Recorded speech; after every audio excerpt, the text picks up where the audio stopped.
कोई भी डिस्चार्ज है जिसमें आपको स्मेल आ रहा है, उसके साथ इचिंग है, स्वेलिंग है, पेन हो रहा है, उसका टेक्सचर चेंज हो गया है, लाइक यदि कर्डी वाइट हो गया है, चीज़ी कॉटेज चीज़ जैसा हो गया है, तो दैट में बी फंगल। ये फिर बेबी को भी अफेक्ट कर सकता है। आपके प्री टर्म डिलीवरी, अबॉर्शन के चांसेस बढ़ा सकता है, वाटर बैग जल्दी बर्स्ट हो सकता है, तो उस कंडीशन में भी फिर हमें जल्दी डिलीवरी करानी पड़ जाती है। क्या प्रेगनेंसी में इन्फेक्शंस का ज्यादा रिस्क रहता है? बच्चे पर भी कुछ असर पड़ता है? प्रेगनेंसी में इन्फेक्शन होना बहुत कंसर्निंग होता है, क्योंकि जिनको यूटीआई की प्रॉब्लम होती है, कई बार एक बहुत कॉमन प्रैक्टिस देखने को मिलती है, एक सोडा कुछ सैशे आता है जो वो पानी में डालकर पी लेती हैं, जिससे उनको लगता है कि उनको यूटीआई में रिलीफ मिलेगा। 2 टेस्ट कराते हैं, one is urine routine and one is urine culture. Routine में हमें पता चलता है कि पेशेंट को इन्फेक्शन है या नहीं है, और कल्चर से हमें पता चलता है कि आप स्पेसिफिक एंटीबायोटिक्स कौन सी है जो इस पेशेंट को दे सकते हैं, क्योंकि प्रेगनेंसी में हम सेक्सुअल इंटरकोर्स अगर प्रेगनेंसी के टाइम पर होता है तो क्या उससे भी इन्फेक्शन का चांसेस ज्यादा बढ़ जाता है? सेक्सुअल रिलेशनशिप में मोर देन वन पार्टनर है, यदि आपका पार्टनर, तो भी आपको इन्फेक्शन के चांसेस होते हैं। कई बार यदि हार्श इंटरकोर्स होता है तो इंजरी पॉइंट्स जो होते हैं वहाँ से इन्फेक्शन एंटर करने के चांस हो जाते हैं। इन्फेक्शन से जिससे बच्चे पर डायरेक्टली असर पड़ सकता है। मेजर कॉमन इन्फेक्शन ग्रुप होता है torch group. Torch group, that is यदि कैट्स का लिटर आप क्लीन कर रहे हो, अच्छा, तो उससे भी इन्फेक्शन हो सकता है? उससे मदर को इन्फेक्शन हो सकता है टॉक्सोप्लाज्मोसिस का। एंड टॉक्सोप्लाज्मोसिस इज अगेन कि जिसका ट्रीटमेंट नहीं है। तो पेरेंट्स हैं, जो कपल हैं, अगर अपनी प्रेगनेंसी प्लान कर रहे हैं, मेजर क्या टेस्ट है उन्हें प्रेगनेंसी प्लान करने से पहले करा लेने चाहिए जो बहुत इंपॉर्टेंट है? HIV, hepatitis B, VDRL test होता है। क्या जो बाहर का खाना खाना, प्रोसेस फूड ज्यादा खाना ड्यूरिंग द प्रेगनेंसी, वो भी इन्फेक्शन का रिस्क बढ़ाता है? बिल्कुल, मेनली तो street food, that is a major risk factor for the infection, gastroenteritis and hepatitis A and E। तो ड्यूरिंग द प्रेगनेंसी लगवा सकते हैं वैक्सीनेशन? 3 वैक्सीन हम लोग रिकमेंड करते हैं। वन इज फॉर टिटनेस, ठीक है। डिफ्थीरिया जो प्रॉब्लम होता है वो बच्चों को होता है, न्यू बॉर्न बेबीज को होता है। Fever with rash and risky होता है ये बच्चों के लिए, तो उसका वैक्सीन हम मदर को लगाते हैं 16 वीक पे। देन कोई भी लाइव वायरस वैक्सीन हम प्रेगनेंसी में नहीं लगाते हैं। उससे रिस्क होता है? हाँ, लाइव वायरस तो आप वायरस इंट्रोड्यूस कर रहे हो ना, वो तो मदर को और बेबी को फिर इफेक्ट कर देगा।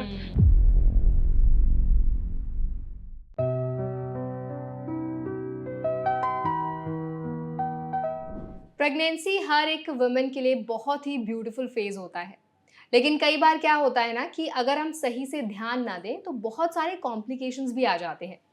ऐसे में एक बहुत कॉमन प्रॉब्लम होती है कि प्रेगनेंसी के टाइम पर इन्फेक्शंस का होना। क्या है वो मेजर इन्फेक्शंस, क्या कॉजेज होते हैं, सिम्टम्स क्या हैं, आज सारा डिस्कशन इस सेशन में हम करने वाले हैं। आज हम बात करेंगे कि प्रेगनेंसी के टाइम पर सबसे कॉमन कौन से इन्फेक्शंस होते हैं, कैसे आप उनको ट्रीट कर सकते हैं, उनका बच्चे पर क्या असर पड़ सकता है, और क्या क्या ऐसे प्रिकॉशनरी स्टेप्स हैं जिनको अगर आप लेते हैं तो इन इन्फेक्शन से खुद को बचा सकते हैं। Hi, my name is Varsha Dubey and watching NBT live. तो आज हमारे साथ इस सेशन में हमें इंसाइट्स देने के लिए, हमें गाइड करने के लिए मौजूद हैं doctor Himani Sharma, gynaecology clinical head at Cocoon hospital. Hello doctor, welcome to NBT live. Hello Varsha, how are you? I am good, welcome to NBT life. And doctor, जैसे मैंने बताया कि आज के हमारे सेशन में हम बात करने वाले हैं कि जो इन्फेक्शंस प्रेगनेंसी में होते हैं, आई थिंक बहुत सी वुमेन ऐसी हैं जो कहीं ना कहीं इन्फेक्शंस फेस करती हैं, बट उनको राइट स्टेप्स नहीं पता होते हैं, और कई बार ना वो अंदाज़ा भी नहीं लगा पाती कि एक्चुअल में जो बॉडी में चीज़ें हो रही हैं वो हैं क्या। तो सबसे पहला सवाल तो मेरा आपसे ये रहेगा कि इन्फेक्शंस तो सबको होते हैं, लेकिन क्या प्रेगनेंसी में इन्फेक्शंस का ज़्यादा रिस्क रहता है, बच्चे पर भी कुछ असर पड़ता है? प्रेगनेंसी में इन्फेक्शन होना बहुत कंसर्निंग होता है, क्योंकि इफेक्ट बेबी पे भी पड़ता है, मदर में भी फ्लेयरिंग इफेक्ट्स आते हैं। जो भी इन्फेक्शन मदर को होता है that can transmit to baby through the placenta, which we called vertical transmission. तो वर्टिकल ट्रांसमिशन के थ्रू कोई भी virus, bacterial, parasitic infections baby को ट्रांसमिट हो सकता है, जिससे यदि डेवलपमेंटल फेज में ये ट्रांसमिशन होता है तो बच्चे को डेवलपमेंटल डिफेक्ट्स ब्रेन में, हार्ट में, इस तरीके के डिफेक्ट्स प्रोड्यूस हो सकते हैं, उनका इंटेलेक्चुअल डिसेबिलिटीज़ हो सकता है। सेकेंड थिंग है कि जो मदर होता है वो इम्यूनो कॉम्प्रोमाइज स्टेट में होती है ड्यूरिंग द प्रेगनेंसी। सो कोई भी इन्फेक्शन एक फ्लेयर अप मोड में होता है, थोड़ा सीरियस होता है। एंड थर्ड थिंग कि किसी भी इन्फेक्शन को ट्रीट करने के लिए जो हम यूजुअल ट्रीटमेंट देते हैं इन नॉन प्रेग्नेंट स्टेट, वो हम प्रेगनेंसी में नहीं दे सकते, क्योंकि कुछ सेलेक्टिव ड्रग्स होती हैं, सिर्फ वही हम प्रेगनेंसी में दे सकते हैं। That's why it's concerning, infections are very concerning in pregnancy. So doctor, अभी आपने जैसे मेंशन किया कि कुछ ऐसे इन्फेक्शंस होते हैं जिससे बच्चे के ब्रेन पर भी असर पड़ सकता है और बच्चे के लिए बहुत ज़्यादा रिस्की होते हैं। तो क्या वो मेजर इन्फेक्शंस हैं जिससे बच्चे पर डायरेक्टली असर पड़ सकता है? सो एक मेजर कॉमन इन्फेक्शन ग्रुप होता है torch group. Torch group, that is toxoplasmosis. Others which include HBs antigen, hepatitis B, and rubella, अच्छा, C4 cytomegalovirus, and herpes. So this group of infection, इसके अलावा parvovirus या HIV and any other infection like Zika virus, COVID, any infection can affect the baby, especially during first trimester. If mother is affected during first trimester, these all infections are very serious because first trimester is the time जब baby का formation phase होता है, तब baby बन रहा होता है, तो उस वक्त सबसे ज़्यादा इफेक्ट करते हैं एनी इन्फेक्शन। तो जैसे आपने बताया कि जब पहला ट्राइमेस्टर होता है उसमें बच्चे को जितने भी इन्फेक्शंस होते हैं ना, वो बच्चे को ज़्यादा रिस्क रहता है। क्या ऐसा भी कुछ होता है कि जब डिलीवरी का टाइम होता है उस टाइम पर भी रिस्क रहता है ज़्यादा इन्फेक्शन होने का? हाँ, कुछ इन्फेक्शंस होते हैं, जैसे हर्पीज वायरस इन्फेक्शन है। ये क्या होता है डॉक्टर, इसको थोड़ा एक्सप्लेन करिए। ये एक वायरल इन्फेक्शन है हर्पीज। सो बेसिकली इसमें suppose you are non pregnant, तो यदि तब ये इन्फेक्शन होता है तो ये नर्व्स के थ्रू ट्रैवल करता है वायरस, और जो नर्व का एक स्पेसिफिक जोन होता है उस जोन में वेसाइकल्स प्रोड्यूस होते हैं। वेसाइकल्स मीन्स पानी से भरे हुए छोटे छोटे ब्लिस्टर्स, देन वो रप्चर होते हैं और आपकी नर्व्स एक्सपोज हो जाती हैं, तो एक्सक्रूशिएटिंग पेन होता है उस वक्त। सो ये नॉर्मल कंडीशन में होता है। पर सपोज हर्पीज आपको लास्ट में हो रहा है ड्यूरिंग लास्ट ट्राइमेस्टर, तो उस कंडीशन में यदि बेबी वहाँ से आता है तो बेबी को सीवियर इन्फेक्शन होने के चांस होते हैं, जो कि फैटल भी हो सकता है बेबी के लिए। तो उस कंडीशन में तो we don't even prefer normal delivery, उस केस में हमें सिजेरियन के लिए ही जाना पड़ता है। यूरिन इन्फेक्शन हर ट्राइमेस्टर में थोड़ा सिग्निफिकेंट होता है, टू ट्रीट हो जाता है। It is common in every pregnancy, लेकिन इसको ट्रीट करना हर ट्राइमेस्टर में इम्पॉर्टेंट होता है, not even only first trimester. Even in third trimester if you are having urine infection और बेबी बिकॉज वेजाइना से ही आता है, तो बेबी में गॉट इन्फेक्शन, वो न्यूमोनाइटिस कर सकता है बेबी को, यूरिन इन्फेक्शन वाले बैक्टीरियाज, मेनिंजाइटिस कर सकता है, तो बेबी हर तरीके से अफेक्ट हो सकता है if you are having urine infection during last trimester also. So doctor, जैसे ट्राइमेस्टर का भी कुछ असर पड़ता है कि फॉर एग्जांपल अगर किसी लेडी को फर्स्ट ट्राइमेस्टर में इन्फेक्शन होता है तो उसका ट्रीटमेंट अप्रोच अलग रहेगा, और अगर लास्ट में जब डिलीवरी का टाइम है तब होता है तो अलग रहता है? क्या ऐसा भी कुछ होता है, ट्रीटमेंट का अप्रोच अलग हो जाए? डिपेंड करता है इन्फेक्शन, टाइप ऑफ इन्फेक्शन पे, कौन सा इन्फेक्शन है। देयर आर सम इन्फेक्शन जिसका ट्रीटमेंट ही नहीं पॉसिबल है। जैसे कौन से इन्फेक्शंस हैं? जैसे कि रूबेला वायरस। यदि रूबेला वायरस फर्स्ट ट्राइमेस्टर में आपको हो जाता है तो बेबी को कंजेनाइटल रूबेला सिंड्रोम हो जाता है, जिसमें उसका सर छोटा हो जाता है, जिसे हम माइक्रोसिफेली कहते हैं। हियरिंग लॉस हो सकता है, विजन लॉस हो सकता है, ब्रेन में कैल्सिफिकेशन, इंटेलेक्चुअल डिसेबिलिटीज हो सकती हैं। इफ़ वी फील कि बेबी अफेक्टेड हो गया, या इवन वी फाइंड कि फर्स्ट ट्राइमेस्टर में आपका रूबेला इन्फेक्शन है, तो we usually ask them for termination, and this is an indication of termination of pregnancy because we don't have any treatment for that. Even for say this Zika virus, this is also very dangerous kind of virus, and it is asymptomatic also. Sometimes you even don't get कि mother को कोई infection हुआ, science कुछ नहीं होते body पर। हाँ, sometime it is asymptomatic, totally asymptomatic, and when we found in sonography कि बेबी को माइक्रोसेफेली आ रहा है, then we search for the cause, then we got to know, and there is no treatment for that also. Oh God. तो doctor, rubella जो test होता है वो कितने टाइम पे किया जाता है, कब किया जाता है? Rubella is a screening test. Okay. As soon as patient come to us, जैसे ही यूपीटी पॉजिटिव आता है, पेशेंट का पीरियड मिस होता है and they come to us, this is the first line investigation. जो हम रूटीन टेस्ट उस वक्त कराते हैं पेशेंट के, उसमें हम एक यूरिन का टेस्ट जरूर कराते हैं. That is for screening of urine infection. Okay. And second, we get this rubella IgG. Rubella IgG means some previous infection. And rubella life में एक ही बार होता है. So if you ऐसा भी get, होता है? हाँ, if you get immunity for that, suppose you आपका IgG levels high है, इसका मतलब अभी आपको infection नहीं होगा and you are Okay. safe. So that is a retrospective approach to diagnose the infection कि आपको हो चुका है तो अभी नहीं होगा and you and your baby is safe in this pregnancy. And suppose if patient come to us in preconceptional period, हाँ, okay. कि जब प्रेगनेंसी नहीं हुआ है और पेशेंट हमारे पास आया and we get these tests also, again we got rubella. Okay. And if patient is negative for rubella, so we always advise them to get a vaccine so that their serology converted from negative to positive हो जाए, उसके बाद they can conceive. So if you are getting a rubella vaccine, you have to make sure कि हम at least 3 month का एक period रखें जिसमें हमें प्रेगनेंसी ना लगे, क्योंकि इस वक्त लाइव वायरस होता है तो वो बेबी को इन्फेक्ट कर सकता है. एक बार आप यदि रूबेला IgG पॉजिटिव आ जाते हैं तो you are safe from rubella and baby is also safe. After that you can conceive. Okay. So doctor, जैसे भी आपने ना रुबेला वैक्सीन की बात की, तो जो रुबेला वैक्सीन होती है वो सिर्फ रुबेला वाले वायरस से बचाती है, बाकी और भी इन्फेक्शन से उनसे बचाती है? सिर्फ रुबेला वाले वायरस से ही बचाती है. ओके. बाकी और भी जितने आपने इन्फेक्शंस बताए थे, क्या उनके लिए भी कुछ वैक्सीनेशंस है जिसको अगर जो लेडी है, प्रेग्नेंट है, वो अगर लेती हैं तो कहीं ना कहीं उनका इन्फेक्शन का रिस्क कम हो जाएगा? हाँ, एक और वैक्सीन होता है hepatitis B virus vaccine. Okay. ये भी एक इन्फेक्शन होता है जो प्रेगनेंसी के दौरान यदि होता है तो मदर के लिए भी बहुत रिस्की होता है और बच्चे के लिए तो होता ही है. So hepatitis B virus vaccine is also available. उसको भी हम यूजुअली प्री कंसेप्शनल यानी कंसेप्शन से पहले एडवाइज करते हैं लगाने के लिए. सो डॉक्टर, प्रेगनेंसी के टाइम पर वैक्सीनेशन लेना क्या रिस्की होता है या सेफ होता है? क्योंकि आपने जितने भी वैक्सीनेशंस बताए, आपने बोला प्री कंसेप्शन पीरियड में लगवाएं, तो ड्यूरिंग द प्रेगनेंसी लगवा सकते हैं वैक्सीनेशन? ड्यूरिंग प्रेगनेंसी 3 वैक्सीन हम लोग रिकमेंड करते हैं. One is for tetanus. ठीक है. पहले तो जो प्रोटोकॉल होता था फ्रॉम 5 ईयर फ्रॉम नाउ, वो सिर्फ टिटनेस वैक्सीन का ही होता था. 2 डोज टिटनेस वैक्सीन की लगती थी जो मदर को भी और बेबी को दोनों को प्रोटेक्ट करती थी. ओके. कितने पीरियड में लगती थी, कितने टाइम में? पहले ही लगती थी 1 मंथ इंटरवल पे, एटलीस्ट 28 डेज इंटरवल पे 2 डोजेस लगती थी. बट अभी थोड़ा सा प्रोटोकॉल चेंज हो गया है. सो नाउ अ डेज हम लोग दे रहे हैं एक तो TD vaccine. TD means tetanus and diphtheria. So diphtheria जो प्रॉब्लम होता है वो बच्चों को होता है, न्यूबॉर्न बेबीज को होता है.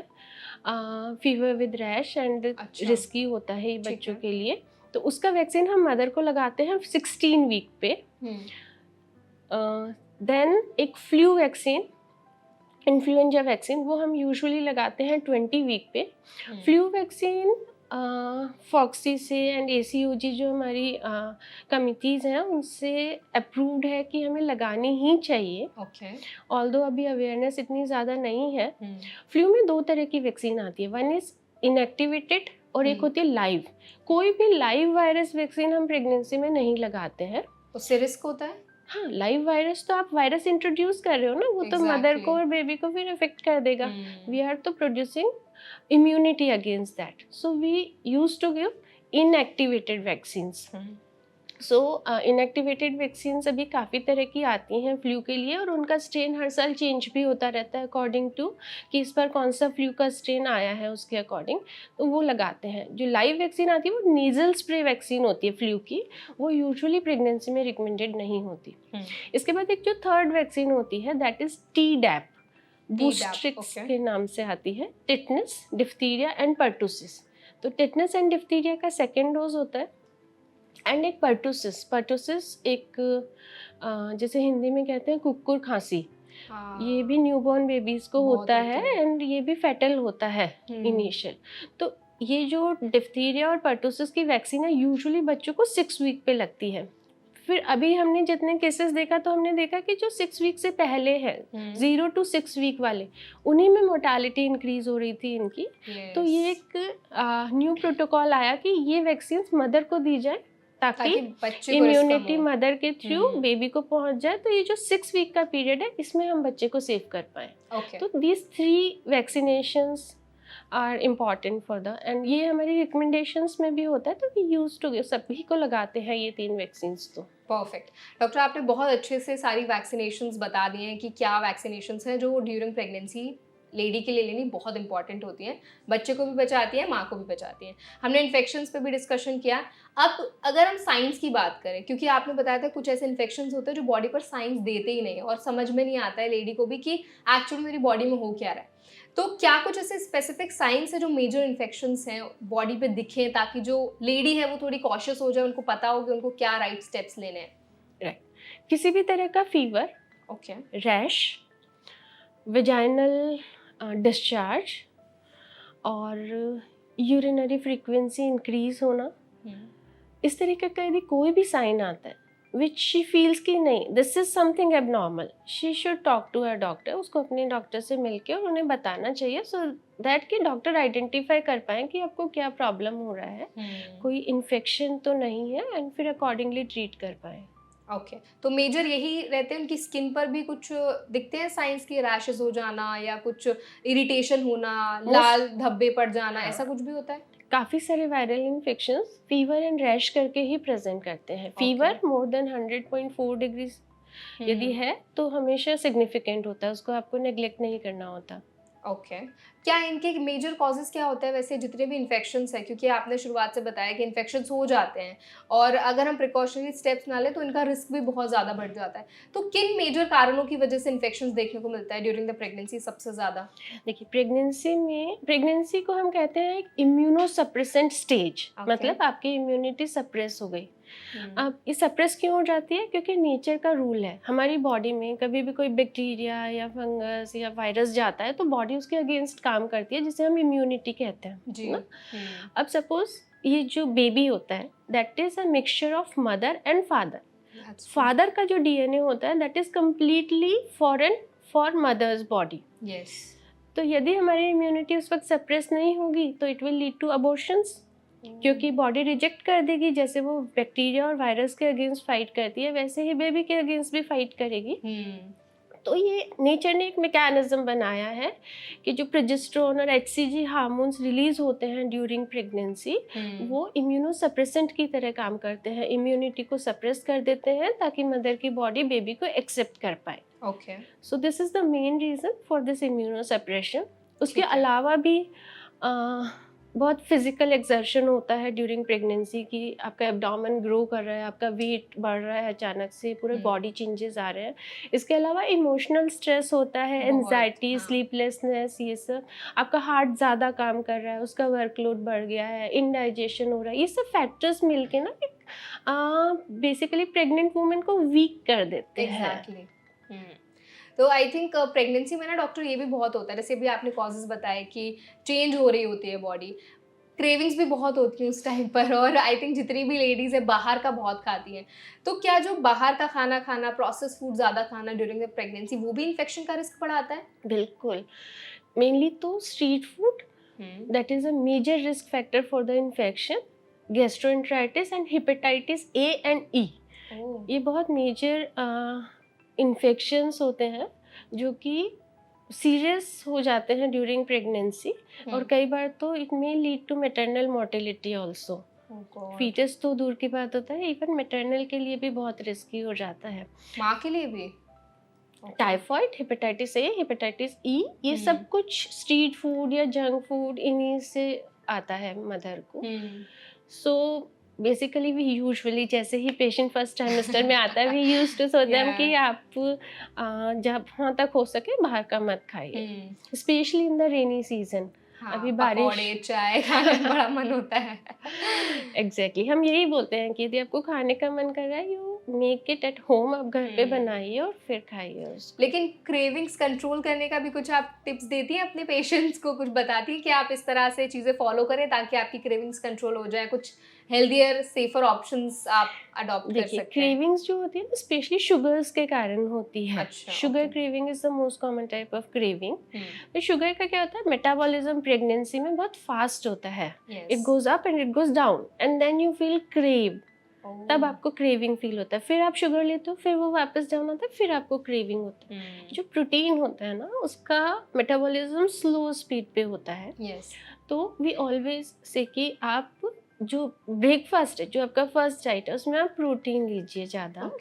तो यदि आप प्रोटीन ज़्यादा लेंगे वो धीरे धीरे मेटाबोलाइज होगा, तो आपको एकदम से क्रेविंग नहीं आएगा। एंड एवरी 2 आवर्ली आप कुछ खाते रहें तो ठीक रहता है, क्रेविंग्स भी कम रहती है, आपका वेट गेन भी इतना नहीं होता एंड एक हेल्दी प्रेगनेंसी रहती है। ओके, सो डॉक्टर आपने जैसे डाइट की बात की, आपने बताया कि प्रोटीन का इंटेक आपको अच्छा खासा रखना है डाइट में ताकि आपको ज़्यादा भूख ना लगे, क्रेविंग्स ना हो। तो अगर हम कुछ खाने की ऐसी चीज़ों की बात करें, हमने फास्ट फूड की बात की, प्रोसेस फूड की बात की, अपार्ट फ्रॉम दीज क्या कुछ ऐसी और भी खाने की चीज़ें हैं, फ्रूट्स हैं या फिर वेजिटेबल्स हैं जो प्रेग्नेंट लेडीज को मना किए जाते हैं प्रेगनेंसी में ना खाएं, क्योंकि ये भी बहुत सारे मिथ्स हैं हमारी सोसाइटी पे? पपाया, ये तो मुझसे हर पेशेंट आके पूछता है and we say no, it's not like that. Okay, a ripe papaya मतलब पका हुआ पपाया और मॉडरेट अमाउंट में पाइनएप्पल, सो ये कभी भी हार्म नहीं करते। Unripe papaya and excess pineapple, these two may harm, that is also not proven. ये भी प्रूव नहीं है अभी, लेकिन ये इतने टाइम से चला आ रहा है ना कि ये मिथ बिल्कुल इम्बेड हो गया है हमारे माइंड्स में। ऐसा नहीं है।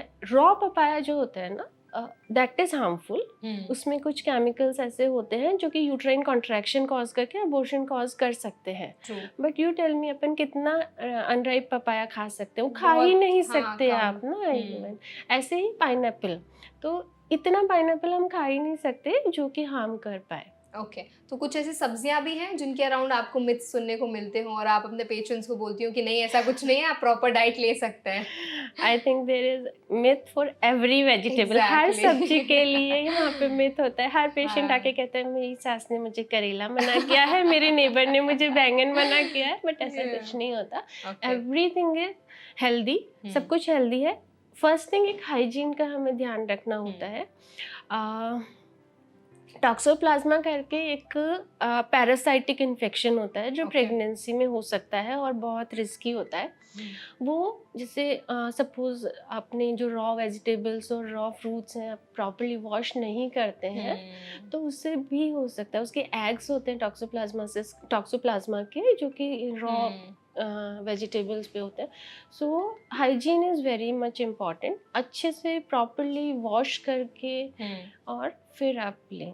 ओके, सो ऑल्सो क्योंकि हम डाइट के बारे में काफ़ी कॉन्वर्जेशन कर रहे हैं डॉक्टर, एक दो चीज़ें और हैं जो मुझे आपसे पूछनी थी। कई बार ये भी बोला जाता है कि प्रेगनेंसी के टाइम पर जो महिलाएं उनको ना दूध से थोड़ा दूर रहना चाहिए, दूध नहीं पीना चाहिए और जितने भी डेयरी प्रोडक्ट्स है वो अवॉइड करने चाहिए, ऐसा भी कुछ होता है? नहीं, ऐसा नहीं है, but it depends on patient to patient. Suppose आजकल जैसे ओबेसिटी बहुत बढ़ रही है ना, so if patient is 80 kg and she is coming to us and she is asking for buffalo milk और फुल क्रीम मिल्क, तो definitely we will say no कि हाँ नहीं लेना है ये, क्योंकि दिस मच ऑफ फैट, इतना ज़्यादा फैट, एक तो ओबेसिटी आपका इंक्रीज करेगा, आपकी प्रेगनेंसी में कॉम्प्लिकेशन क्रिएट करेगा। सेकेंड, लीवर पे भी इफेक्ट करता है। सो इस तरह से होता है। And if a patient just suppose कोई 40 kg की हमारे पास आ रही है तो डेफिनेटली वी विल से कि आप पूरा फुल क्रीम मिल्क लीजिए ताकि थोड़ा वेट गेन हो पाए। तो एवरीथिंग इज नॉट स्पेसिफिक, हर कुछ ऐसे नहीं है कि ये नहीं है और ये लेना है। हर पेशेंट के अकॉर्डिंग, उसकी कंडीशन के अकॉर्डिंग डाइट में भी वेरिएशंस होते हैं। ओके, मतलब diet patient to patient differ करती है। एग्जैक्टली। ओके, सो डॉक्टर जैसे जितने भी हमारी ऑडियंस है जो प्रेग्नेंट महिलाएं हैं, अगर उनको अपना डाइट पे ध्यान देना है, उनको अपना एक रूटीन बनाना है कि हम सुबह में क्या खाएं और दोपहर में लंच में क्या खाएं, हम ब्रेकफास्ट में क्या खाएं, तो कुछ ऐसा एक आइडियल रूटीन है जो सब पे अप्लाई हो जाता है, बेसिक आप बता सकते हैं? As I told you earlier, पहले जैसे बात की हमने कि शुगर्स कम होना चाहिए और प्रोटीन ज़्यादा होना चाहिए डाइट में। तो आप एक फिक्स कर लें कि आपका ब्रेकफास्ट जो होगा वो प्रोटीन रिच होगा, paneer and all, paneer, sprouts, दालें, लाइक सपोज आपने राजमा ही बॉईल कर लिया और उसका सैलड बना के खा लिया, so it should be protein rich. उसके बाद प्रोटीन हम इनटेक दाल की फॉर्म में भी कर सकते हैं कि दाल दोनों टाइम खाना शुरू करें, बट ये नहीं है कि फिर शुगर अवॉइड ही करना है, शुगर इज़ ऑल्सो नेसेसरी, वो भी ज़रूरी चीज़ होती है। तो एक बैलेंस डाइट होना चाहिए, एक सर्विंग फ्रूट्स एंड सैलड्स का होना चाहिए कि 4 बजे के आसपास हम एक पूरा प्लेट भर के फ्रूट एंड सैलड्स ले लें, नेचुरल शुगर्स लेके ना। ओके। अब फ्रूट्स में भी ये होता है कि सपोज आपका वेट ज़्यादा है तो हम बहुत मीठे फल जैसे आम हो गया, लीची हो गया, ये सब मना करते हैं। ठीक है। तो this also varies. So basically एक protein, carbohydrate, fat is also important, और फ्रूट्स, तो फाइबर, इन सब का एक बैलेंस डाइट होना चाहिए, थोड़ा सा प्रोटीन ज़्यादा और शुगर कम। ओके, मतलब बैलेंस डाइट जो है वो कहीं ना कहीं आपको एक हेल्दी प्रेगनेंसी मेंटेन करने में हेल्प आउट करेगी और इन्फेक्शन से भी बचा सकती है। अगर हम सही खाना पीना खाते हैं तो इन्फेक्शन से बच सकते हैं। यदि आप अनहेल्दी खाएंगे तो आपकी इम्यूनिटी और कम हो जाएगी, तो definitely you will at risk, आप ज़्यादा रिस्क पे चले जाते हैं कि आपको इन्फेक्शन होने के चांसेस बढ़ जाते हैं। ओके, सो डॉक्टर, जब हम बात कर रहे थे ना इन्फेक्शंस की, तो आपने यूटीआई का भी नाम लिया था। आई थिंक यूटीआई जो है वो सबसे कॉमन इन्फेक्शन होता है ड्यूरिंग द प्रेगनेंसी। बहुत सारी महिलाएं फेस करती हैं बट उनको राइट सोल्यूशन नहीं मिल पाता। कई बार डॉक्टर उनको अच्छे से गाइड नहीं कर पाते या उनकी कंपैटिबिलिटी इतनी हो नहीं पाती कि वो अपने हर एक क्वेरी को लेकर के उनके पास जाएं और सॉल्व हो जाए वो चीज़। तो जिनको यूटीआई की प्रॉब्लम होती है, कई बार एक बहुत कॉमन प्रैक्टिस देखने को मिलती है, एक सोडा कुछ सैशे आता है जो वो पानी में डालकर पी लेती हैं, जिससे उनको लगता है कि उनको यूटीआई में रिलीफ मिलेगा।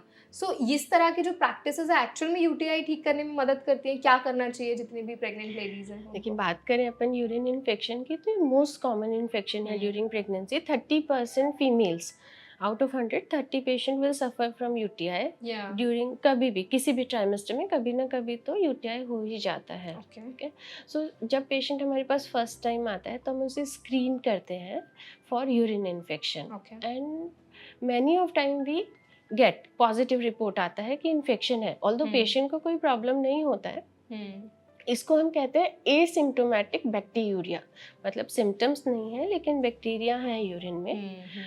सेकेंड ट्राइमेस्टर जो होता है वो मोस्ट कॉमनली होता है जब हमें सबसे ज़्यादा यूरिन इन्फेक्शन के केसेस मिलते हैं, क्योंकि उस वक्त क्या होता है, आपका जो यूट्रस होता है वो ब्लैडर पे प्रेशर बना रहा होता है, पूरा यूरिन इवैक्यूएट नहीं हो पाता एक ही बार में, तो थोड़ा सा रह जाता है, और जब भी वो रह जाता है, स्टेसिस होता है यूरिन का, तो वो एक फ्लोरा आपको प्रोवाइड करता है कि वहाँ बैक्टीरिया ग्रो करे और यूरिन इन्फेक्शन के चांसेस होते हैं। तो एक तो एसिम्प्टोमेटिक बैक्टीरिया हो गया। सेकंड होता है कि कई बार पेशेंट हमारे पास कंप्लेन लेके आते हैं कि उनको बर्निंग हो रहा है या फ्रीक्वेंसी इंक्रीज हो गई। This is most common complain की फ्रीक्वेंसी बहुत हो गई है, हमें रात में भी 3-4 बार उठना पड़ता है। तो यदि इवन हम लोग भी अब प्रैक्टिस हो गया है कि हम लोग खुद ही पूछ लेते हैं पेशेंट से कि आपको रात को कितनी बार उठना पड़ रहा है, क्योंकि पेशेंट कई बार उसको एक्नॉलेज ही नहीं कर पाते कि ये भी प्रॉब्लम है। हम लोग पूछ लेते हैं तो वी गेट टू नो कि हाँ यूरिन इन्फेक्शन चल रहा है। यदि आप उस वक्त आप इन कराते हैं तो हम 2 टेस्ट कराते हैं, one is urine routine and one is urine culture.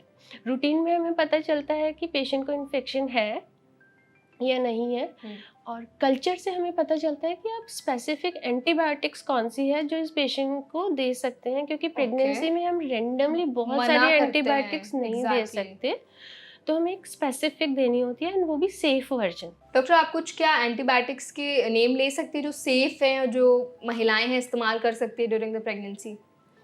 वैसे तो लाइक कुछ ग्रुप्स हैं, जैसे सिफेलोस्पोरिन ग्रुप हो गया, ऑगमेंटिन एंड नाइट्रोफ्यूरेंटॉइन, ये कुछ सेफ वर्जन है, बट वो आप बिना डॉक्टर की सलाह के नहीं ले सकते। ओफ्लोक्सासिन ग्रुप जो सबसे इफेक्टिव ग्रुप होता है यूरिन इन्फेक्शन ठीक करने के लिए, वो कॉन्ट्राइंडिकेटेड होता है प्रेगनेंसी में, वो ग्रुप आप नहीं ले सकते। तो हमारे पास बहुत ही कम मेडिसिन बच जाती है उसको ठीक करने के लिए, इसलिए हमें बहुत ही स्पेसिफिकली देखना पड़ता है कि पेशेंट को जो इन्फेक्शन हुआ है वो बैक्टीरिया किस एंटीबायोटिक से सेंसिटिव है, जो हमें कल्चर में पता चलता है, और हम कल्चर की रिपोर्ट के अकॉर्डिंग फिर मेडिकेशंस देते हैं पेशेंट्स को। ओके, आपने ना यूरिन की बात की थी, तो एक सवाल मुझे और पूछना था आपसे कि प्रेगनेंसी के टाइम पर कितनी बार यूरिन आना नॉर्मल होता है? This is also not specific, okay depend करता है पेशेंट का वाटर इनटेक कितना है। यूजुअली जो नॉर्मल हमारा होता है विन नॉन प्रेग्नेंट स्टेट वही होता है, इसमें कुछ स्पेसिफिकली 3 से डिफरेंट 4 नहीं बार होता। जाना नॉर्मल है? हाँ इट्स नॉर्मल, बट Okay. रात में लाइक यदि आप 1 से 2 बार से ज़्यादा उठ रहे हैं तो it is abnormal. Okay. Also doctor ना प्रेगनेंसी में एक प्रॉब्लम और जो महिलाएं सबसे ज़्यादा फेस करती है वो होती है वाटर डिस्चार्ज। तो क्या उसका स्मेल या कलर से पता कर सकते हैं कि कब अब नॉर्मल हो रहा है ये चीज़? प्रेगनेंसी में वेजाइनल डिस्चार्ज वैसे भी बढ़ जाता है ना, because of progesterone hormone and oestrogen के कारण भी मॉइस्चर थोड़ा सा इंक्रीज होता है, तो यूजुअली थोड़ा सा इंक्रीज ही रहता है डिस्चार्ज। बट जब तक वो बिल्कुल कलरलेस हो या बिल्कुल मिल्की वाइट हो, उसमें कोई ऑर्डर नहीं है, उसके साथ कोई स्वेलिंग या कोई इचिंग नहीं है, तब तक it is absolutely normal. Okay. तो इस कंडीशन में यदि आपको ज़्यादा डिस्चार्ज लग रहा है तो you can like change your panties again and again, तो दैट विल बी सफिस, और you can use that vaginal washes. ठीक है, सेफ होते हैं वो? हाँ बिल्कुल Okay. सेफ होते हैं। ठीक है। सो this is the precautionary major कि ये जो डिस्चार्ज है वो इन्फेक्टिव में कन्वर्ट नहीं हो जाए। Okay. लेकिन यदि कोई भी डिस्चार्ज है जिसमें आपको स्मेल आ रहा है, उसके साथ इचिंग है, स्वेलिंग है, पेन हो रहा है, या फिर उसका टेक्सचर चेंज हो गया है, लाइक यदि ये कर्डी वाइट हो गया है, चीज़ी कॉटेज चीज़ जैसा हो गया है, तो दैट मे बी फंगल। यदि ग्रीन फ्रोदी सा डिस्चार्ज आ रहा है, that is trichomoniasis discharge. Okay. And suppose yellowish है, फिशी स्मेल है, तो बैक्टीरियल वेजिनोसिस हो सकती है। हर कंडीशन का डिफरेंट ट्रीटमेंट होता है। तो इस तरह यदि टेक्सचर चेंज हो रहा है प्लस आपको कोई सिम्टम है तो ज़रूर अपने डॉक्टर से मिलें, क्योंकि दैट इज़ नॉट नॉर्मल, और ये फिर बेबी को भी अफेक्ट कर सकता है। आपके प्री टर्म डिलीवरी, अबॉर्शन के चांसेस बढ़ा सकता है, वाटर बैग जल्दी बर्स्ट हो सकता है, तो उस कंडीशन में भी फिर हमें जल्दी डिलीवरी करानी पड़ जाती है। तो इसको हमेशा इग्नोर नहीं करना चाहिए, हमेशा अपने डॉक्टर से मिलके एक बार सलाह ज़रूर ले लें। सो डॉक्टर, किस ट्राइमेस्टर में ज़्यादातर ये वजाइनल डिस्चार्ज की प्रॉब्लम देखने को मिलती है? थ्रू आउट द प्रेगनेंसी रहता है, या जो आपने साइंस बताए कि थोड़ा ऑर्डर अगर चेंज है या टेक्सचर उसका डिफरेंट है तो उसके ट्राइमेस्टर भी कुछ डिपेंड करता है? वेजाइनल डिस्चार्ज जो नॉर्मल वाला होता है, विच इज़ नॉट पैथोजेनिक, ठीक है। वो फर्स्ट ट्राइमेस्टर में इंक्रीज होता है जैसे ही हमारे हार्मोनल चेंजेस शुरू होते हैं। बैक्टीरियल वेजिनोसिस एक कॉमन प्रॉब्लम है जिसमें फिशी स्मेल आने लग जाता है, एंड वो होता इसलिए है क्योंकि जो हमारे गुड बैक्टीरियाज हैं वो कम हो जाते हैं, और जो पैथोजेनिक, ये सारे बैक्टीरियाज फंगस सब वेजाइना में यूजुअली भी होते हैं, लेकिन जो गुड बैक्टीरियाज होते हैं वो हम सबको सप्रेस करके रखते हैं।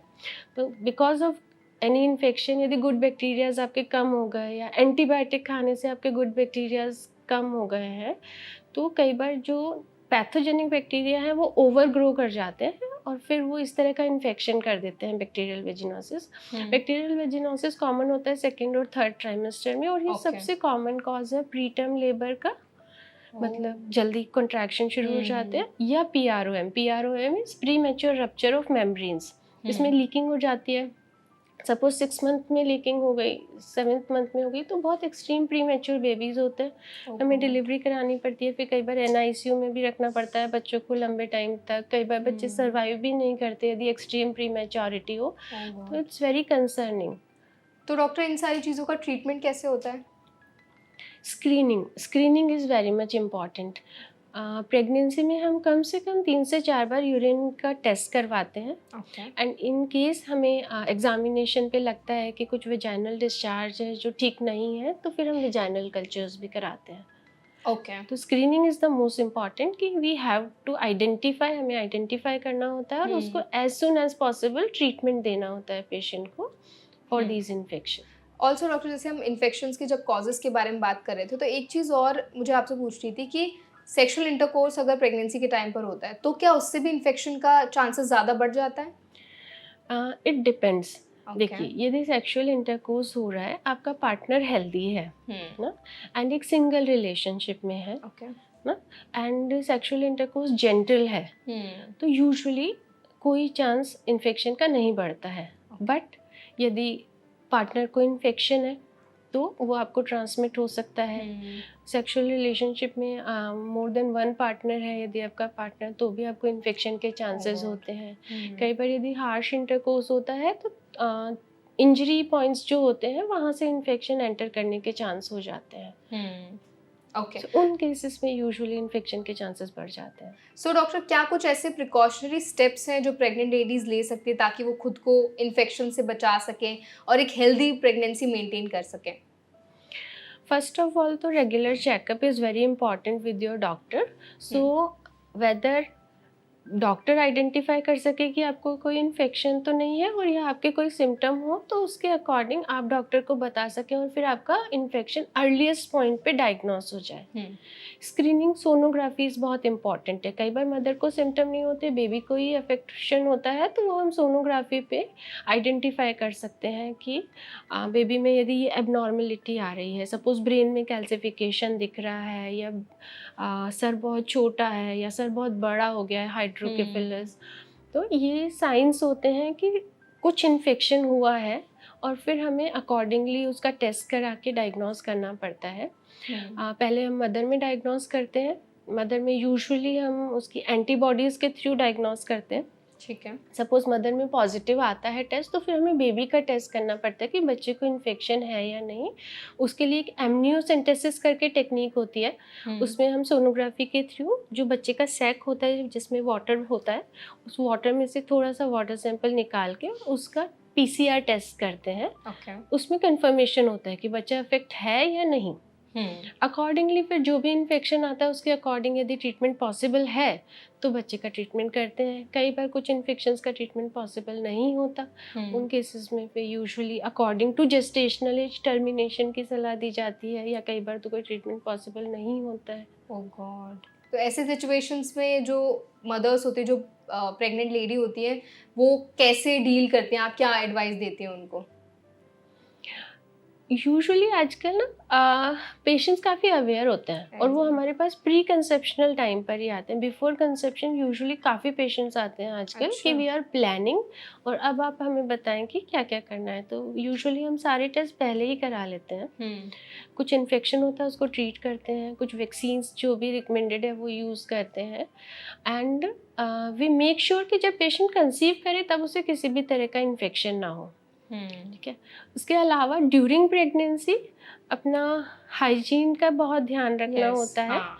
फूड हाइजीन भी, पर्सनल हाइजीन का भी बहुत ध्यान रखना होता है। पेट्स भी इम्पॉर्टेंट होते हैं कई बार, जैसे cat is a vector for toxoplasmosis. अच्छा। टॉक्सोप्लाज्मोसिस करके जो प्रॉब्लम होता है उसके लिए कैट्स होती हैं वेक्टर। तो यदि कैट्स का लिटर आप क्लीन कर रहे हो, अच्छा, तो उससे भी इन्फेक्शन हो सकता है? उससे मदर को इन्फेक्शन हो सकता है टॉक्सोप्लाज्मोसिस का। एंड टॉक्सोप्लाज्मोसिस अगेन की जिसका ट्रीटमेंट नहीं है, वो हमें सोनोग्राफी पर ही पता, मदर में भी इतने साइंस नहीं आते हैं, तो वो सोनोग्राफी पर ही पता चलता है कि बेबी का सर छोटा हो गया है एंड उसके ब्रेन में कैल्सिफिकेशन है, हियरिंग लॉस हो सकता है, विजन लॉस हो सकता है उस कंडीशन में बेबी को। तो यूजुअली हम पेशेंट को पहले ही अवेयर करके रखते हैं कि या तो आप न्यू पेट लें ही नहीं ड्यूरिंग प्रेगनेंसी पीरियड। यदि आप न्यू पेट ले रहे हो तो फिर आप एक उसके साथ में टेक केयर करने के लिए किसी और को भी अपॉइंट करो, क्योंकि it's very common to transmit. उसका लिटर ना क्लीन करें, करना ही पड़े तो फिर पूरा प्रॉपरली ग्लव्स वगैरह पहन के और उसके बाद प्रॉपर हैंड वॉश करके और इस तरह से किया जाए। मतलब आपको पूरे घर की हाइजीन मेंटेन करना it's very important during the pregnancy, ताकि कोई भी कहीं पे भी अगर रिस्क हो इन्फेक्शन होने का तो वो कट डाउन हो जाए। सो डॉक्टर, आपने ना अभी जब आप मेंशन कर रहे थे, सारी चीज़ें बता रहे थे, आपने बोला था कि हम प्री कंसेप्शन पीरियड पे ना टेस्ट करवाते हैं। तो जो पेरेंट्स हैं, जो कपल हैं, अगर अपनी प्रेगनेंसी प्लान कर रहे हैं, मेजर क्या टेस्ट है उन्हें प्रेगनेंसी प्लान करने से पहले करा लेने चाहिए जो बहुत इंपॉर्टेंट है? इन्फेक्शन ऐसे तो बहुत सारे और भी टेस्ट होते हैं, लाइक थायराइड हो गया, शुगर हो गया, but from infection point of view से अपन ट्रांसफर हो सकते हैं, उसके क्या टेस्ट होते हैं? इन्फेक्शन पॉइंट ऑफ व्यू से अपन बात करते हैं तो HIV, hepatitis B, VDRL test होता है फॉर सिफिलिस, रुबेला, एंड हो सके तो पूरा torch profile, and hepatitis B हो गया। ये सारे टेस्ट होते हैं जो इन्फेक्शन पॉइंट ऑफ व्यू से अपन पेशेंट को बोलते हैं। यूरिन इम्पॉर्टेंट है, urine test is also important. Okay. मतलब ये सारे अगर टेस्ट वो पहले ही करा लेते हैं प्लान करने से पहले, तो कहीं ना कहीं इन्फेक्शन का रिस्क कम हो जाएगा और बच्चे में भी वो चीज़ें ट्रांसफ़र होने का रिस्क कहीं ना कहीं कम हो जाता है। देखो अभी जैसे टॉर्च इन्फेक्शन है तो टॉर्च में हम सिर्फ रुबेला के लिए कंसर्न है क्योंकि उसका ट्रीटमेंट पॉसिबल है, मतलब वैक्सीनेशन पॉसिबल है। बाकी यदि जैसे हम टॉक्सोप्लाज्मोसिस वो सब करा रहे हैं तो ठीक है, आज तो आप इन्फेक्टेड नहीं हो but you can get infected during pregnancy, और वो तभी कंसर्निंग होता है कि आप जब प्रेगनेंसी के टाइम, तो उसके लिए सिर्फ एडवाइस होती है कि आपको ये नहीं करना है, डूज एंड डोंट्स वो हम पेशेंट को बताते हैं कि यदि आप प्लान कर रहे हो तो आप इस तरह से ना करें, पैड्स वगैरह ना रखें, हाइजीन का ध्यान रखें, फूड का ध्यान रखें। सो डॉक्टर, हमने आई थिंक इन्फेक्शंस पे काफ़ी कॉन्वर्सेशन किया, आपने हर एक एस्पेक्ट को कवर किया, ट्रीटमेंट ऑप्शंस भी हमें बताए हैं। अब हम ना थोड़ा जनरल प्रेगनेंसी पे बात कर लेते हैं। तो जितनी भी प्रेग्नेंट महिलाएं हैं उनका ये भी बहुत सवाल रहता है कि जब हम सोते हैं तो हमें स्लीपिंग पोजीशन अपनी कैसे रखनी चाहिए, तो उस पर भी आप थोड़ा गाइड कर दीजिए कि किस साइड वो सो सकती है, कैसे सोना उनके लिए कंफर्टेबल होता है और रिस्क नहीं रहता है बच्चे को। देखिए 3rd मंथ तक तो आप कैसे भी सो सकते हैं, ठीक है, क्योंकि बेबी बहुत छोटा होता है, पेल्विस में ही होता है, इवन एब्डोमेन में प्रोट्रूड भी नहीं करता है 3rd मंथ तक। तो उससे कोई फर्क नहीं पड़ता, आप किसी भी तरह से सो सकते हैं। After 3rd month baby abdomen में आने लगता है, तो हमारा एक अओर्टा होता है जो ब्लड सप्लाई करता है पूरी बॉडी को, वो बिल्कुल सेंटर ऑफ द बॉडी पे होता है, हार्ट से लेके पूरा नीचे तक आता है। अब प्रॉब्लम ये जो सोने वाला है, what is the logic behind this, कि जब यूट्रस बड़ा होता है तो ये अओर्टा को कंप्रेस करता है। अब अओर्टा से सारी वेसल्स निकल के फिर बेबी को सप्लाई करती हैं, तो यदि आप सीधा सोएंगे और अओर्टा प्रेस हो जाएगा तो बेबी की सप्लाई हैम्पर होती है। इसलिए बोलते हैं कि एक टिल्ट होना चाहिए। नेचर ने भी ऐसा ही मैकेनिज्म बना रखा है, आप सो ही नहीं पाएंगे सीधा, क्योंकि फिर आपको सफोकेशन होने लग जाएगा, सर्कुलेशन कम होगा, तो you have to take a turn, आपको टर्न लेना ही पड़ता है। एक साइड करवट लेके सोना इज बेटर। हाँ, अब left side is better than right side, वो इसलिए क्योंकि जो आपका यूट्रस होता है वो हल्का सा लेफ्ट साइड पे टर्न होता है, तो यदि आप लेफ्ट साइड सोएंगे तो प्रेशर और अच्छे से हट जाता है अओर्टा के ऊपर से। सेकेंड, हाउ मच टिल्ट चाहिए, तो it's only 10 degree tilt which you need, सिर्फ 10 डिग्री, हाँ दिस मच ओनली ना। सो ये नहीं है कि आपको पूरा ही करवट लेके सोना है। कई पेशेंट आके कंप्लेन कर रहे हैं कि हम तो पूरा टर्न हो ही नहीं पाते हैं, तो इट इज़ नॉट नेसेसरी कि आपको पूरा 90 डिग्री पे, इट्स ओनली 10 डिग्री जो हमें चाहिए कंप्रेशन रिलीव करने के लिए। तो एक छोटा सा पतला सा तकिया या फिर एक पतला से मैट्रेस को आप फोल्ड करके यदि बैक पे लगा लेते हैं तो वो भी सफिशिएंट होता है। एंड इट इज़ नॉट कि लेफ्ट ही सोना है, you can take a turn on right side also, उसमें कोई प्रॉब्लम नहीं है। मतलब जैसे पेशेंट को कंफर्टेबल है वो उस साइड अपने हिसाब से टर्न लेके, बस वो टिल्ट जो है आपने बताया वो मेंटेन करके सोना है। Okay, perfect. सो डॉक्टर, हमने ना लाइफस्टाइल पे भी काफ़ी बात की थी, आपने डाइट को बहुत अच्छे से हाईलाइट किया था। तो जब लाइफस्टाइल की बात आती है ना, एक चीज़ और होती है एक्सरसाइज। तो अगर हम पेल्विक हेल्थ की बात करें, क्योंकि प्रेगनेंसी के टाइम पे बहुत इंपॉर्टेंट होती है, पेल्विक हेल्थ को मेंटेन करने के लिए क्या कुछ ऐसी एक्सरसाइजेज हैं, सेफ हैं, जो प्रेग्नेंट लेडीज कर सकती है प्रेगनेंसी के टाइम पर? फर्स्ट ट्राइमेस्टर में यूजुअली हम वॉकिंग और ब्रीदिंग एक्सरसाइज के लिए रिकमेंड करते हैं पेशेंट को। सेकेंड ट्राइमेस्टर में जब हमें कंफर्म हो जाता है कि पेशेंट का प्लेसेंटा लो लाइंग नहीं है, प्लेसेंटा इज आवर नाल, यूजुअली ऊपर की साइड होती है, नीचे बेबी होता है। कुछ कंडीशंस होती हैं जहाँ बेबी ऊपर होता है, प्लेसेंटा नीचे होता है, उन केसेस में ब्लीडिंग होने का रिस्क होता है। तो जब हमें कंफर्म हो जाता है 3rd मंथ की सोनोग्राफी में कि प्लेसेंटा ऊपर की साइड ही फॉर्म हो रहा है और नीचे नहीं है, तब हम पेशेंट को पेल्विक एक्सरसाइजेस की सलाह देते हैं। पेल्विक एक्सरसाइजेस बहुत इंपॉर्टेंट है। आजकल जो सिजेरियन के रेट्स बढ़ गए हैं उसका एक बहुत इम्पॉर्टेंट रीज़न यही है कि पेल्विक एक्सरसाइजेस नहीं हो रही हैं। यदि हम कंपेयर करें अपने दादी नानी के टाइम पे, तो कितना कम स्क्वेटिंग पोजीशन में होता था ना, बैठ वगैरह लगाते थे एंड ऑल, इवन खाना भी बैठ के ही बनता था। बट अभी तो आप अपने को देख लो, कहाँ हम बैठते हैं, हम सारे हमारे जो काम है वो स्टैंडिंग पोजीशन में कन्वर्ट हो गए हैं, तो स्क्वेटिंग बची ही नहीं है। अब तो वॉशरूम्स भी वेस्टर्न हो गए, तो वो भी खत्म हो गया है। तो एक्चुअली पेल्विस हमारा तैयार ही नहीं हो पाता नॉर्मल डिलीवरी के हिसाब से। So pelvic exercises if you are planning for a normal delivery, it is must. ये तो from very early, from very 3rd month you should start. And pelvic exercises में जो मोस्ट इनिशियल होता है, most important होता है, that is Kegels exercises. Kegel, okay, उसमें क्या करते हैं? कीगल्स एक्सरसाइज में जैसे हमारा सबसे पहले होता है यूरिन का रास्ता, फिर होता है वेजाइना एंड फिर होता है एनस, मोशन का रास्ता। तो ये जो 3 है, इन तीनों को हम स्क्वीज आउट करते हैं और फिर उसको ऊपर की तरफ पुल करते हैं। पर उसको ब्रीदिंग के साथ एसोसिएट नहीं करना है। पुल किया, फिर 10 तक काउंट किया एंड फिर धीरे धीरे उसको रिलैक्स किया। This is 1 round of Kegels exercise. तो ऐसा हम 10-20 से स्टार्ट करके 100 डेली करना होता है। उससे आपकी पेल्विक मसल्स कॉन्ट्रैक्ट होती हैं और पेल्विक हेल्थ के लिए बहुत अच्छी है। अदर कीगल्स एक्सरसाइजेस तो we are also recommending for any gynecologic, even in PCOD, even in endometriosis, this is upcoming कि this exercise is very much useful in these conditions. Dysmenorrhea cases जिसमें pain होता है during period, Kegels exercise is like a boon. मतलब काफी important है और बहुत सारे प्रॉब्लम्स से भी कहीं ना कहीं रिलीफ मिलता है जितने भी लेडीज हैं उनको। सो डॉक्टर, आई थिंक हमने लाइफस्टाइल पार्ट को बहुत अच्छे से कवर कर लिया है। एट लास्ट क्या कुछ आप मैसेज हमारी ऑडियंस को देना चाहेंगी? आपने ना मेंशन किया था कि पहले के ज़माने में ना हमारी जो मदर्स थी, ग्रैंड मदर्स थी, वो एकदम बहुत ज़्यादा एक्टिव रहती थी, नॉर्मल डिलीवरी होती थी।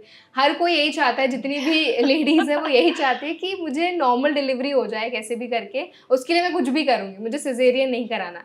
तो क्या कुछ ऐसे टिप्स हैं जो वो कर सकते हैं फॉलो, जिससे कहीं ना कहीं नॉर्मल डिलीवरी हो जाए या फिर सिजेरियन का थोड़ा चांसेस कम हो जाए? जो सिजेरियन के चांसेस बढ़ रहे हैं, that is all in your lifestyle. That's true ना।